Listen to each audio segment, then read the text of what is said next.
हम अपने जीवन में कुछ ऐसी गलती कर देते हैं जिसका परिणाम हमें जिंदगी भर भुगतना पड़ता है। आज की ये कहानी विशाल और राजेश की है।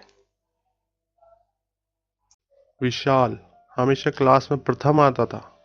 वहीं उसका क्लासमेट राजेश पढ़ाई में कमजोर था। विशाल एक गरीब परिवार से था, वहीं राजेश एक अच्छे परिवार से था।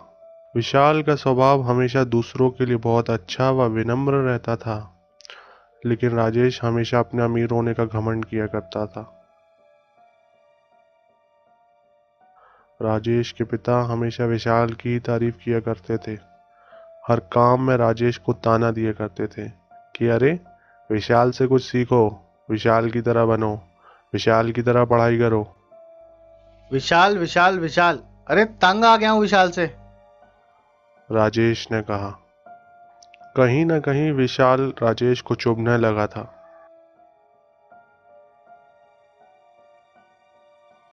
पतंगों के त्योहार का दिन था। सभी लोग अपनी छत से पतंग उड़ा रहे थे। विशाल और राजेश भी एक साथ पतंग उड़ा रहे थे कि अचानक विशाल छत से नीचे गिर गया। गिरते ही उसके सर में चोट लगी और वह वहीं मर गया।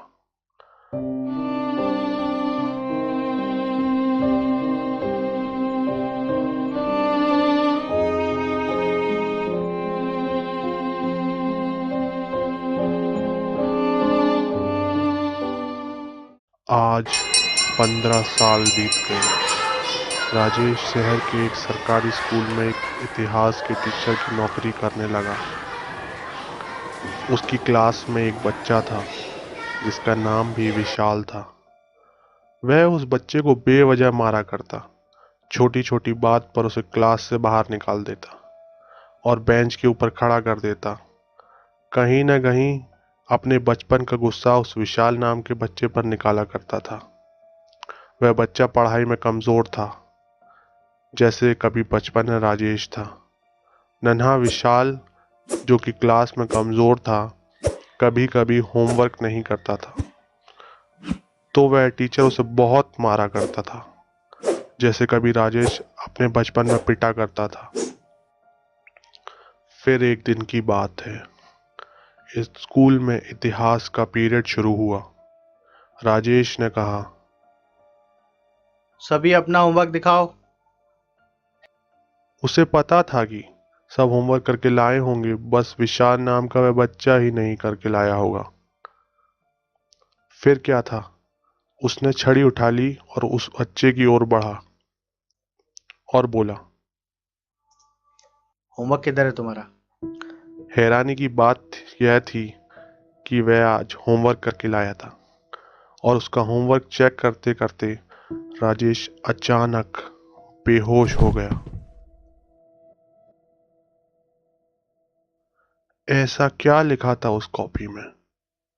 होमवर्क की लिखावट ऐसी थी कि मानो उसके बचपन के दोस्त विशाल ने किया हो।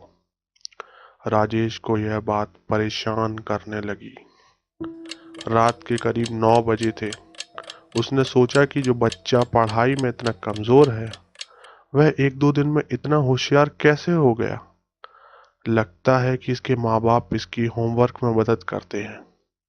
मैं चलकर उसकी माँ से पूछता हूँ। रास्ते भर भी वह यही सोचता रहा।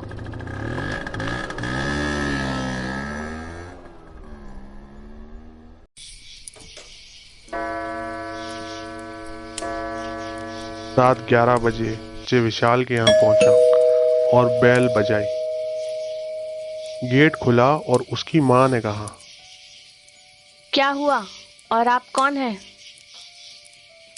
उसने बताया कि मैं आपके बेटे का स्कूल टीचर हूँ और विशाल के बारे में आपसे कुछ बात करना चाहता हूँ।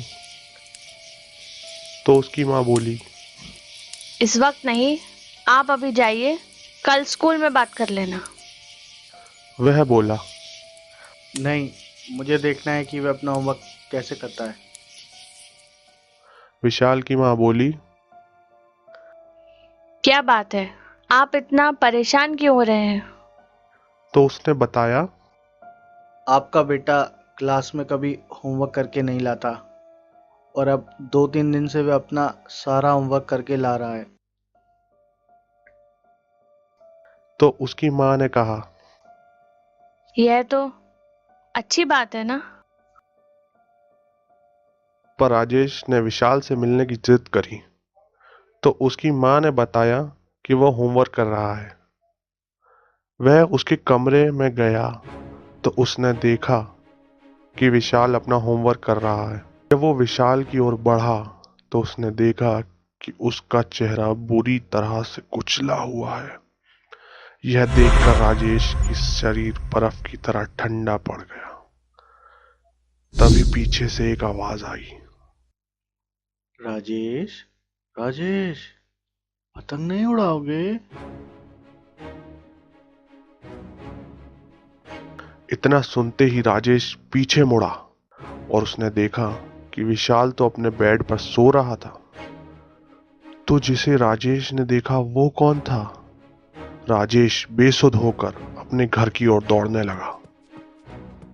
तभी उसके कानों में एक आवाज सुनाई देती है, राजेश, राजेश, पतंग नहीं उड़ाओगे?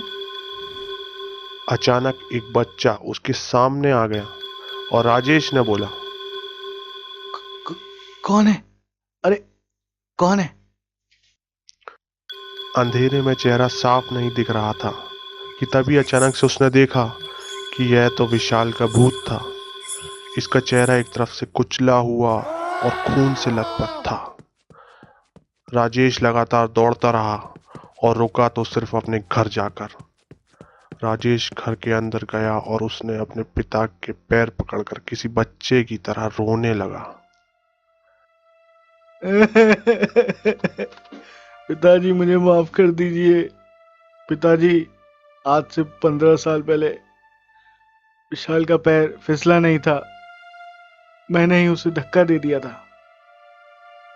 हर काम में वो मुझसे बहुत आगे था। मैं उसे जानबूझकर नहीं मारना चाहता था। मुझे माफ कर दीजिए पिताजी।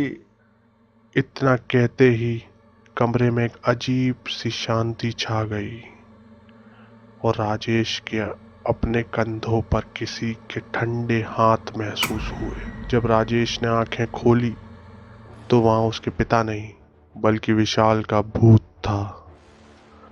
2 साल बीत चुके हैं।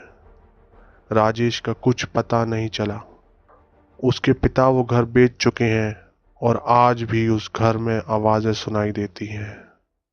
राजेश, राजेश, पतंग नहीं उड़ाओगे?